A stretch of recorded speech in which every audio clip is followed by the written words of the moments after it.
சாமி கருப்பசாமி இனி வரமாட்டாரா?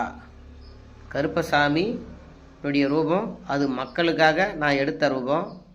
மக்களுக்கு கருப்பசாமினா என்ன, கருப்பசாமியினுடைய ரூபம்னா என்ன, கருப்பசாமியினுடைய செயல்பாடு என்ன, கருப்பசாமியினுடைய அந்த குயிலினுடைய சக்தினா என்னான்னு காமிக்கிறதுக்காக தான் இந்த கருப்பசாமியினுடைய ரூபத்தையும் அந்த கருப்பசாமியினுடைய தன்மையிலிருந்து மக்களுக்கு ஒரு கருப்பசாமியாக நின்று நான் அருளாசை வழங்கி கொண்டிருந்தேன்.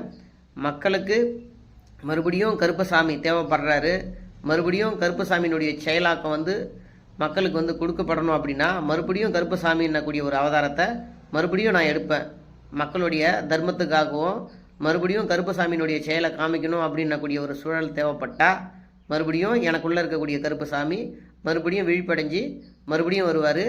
அந்த தருணத்தில் மறுபடியும் நான் கருப்பசாமியினுடைய ரூபத்தை மறுபடியும் மக்களுக்காக எடுத்து மக்களுக்கு இருக்கக்கூடிய பஞ்சத்தை நான் தீர்க்கக்கூடிய ஒரு சூழல் வர வேண்டிய வேலை அவசியம் இருந்தால் மறுபடியும் எனக்குள்ளே இருக்கக்கூடிய கருப்பசாமி வெளிப்படுப்பார்.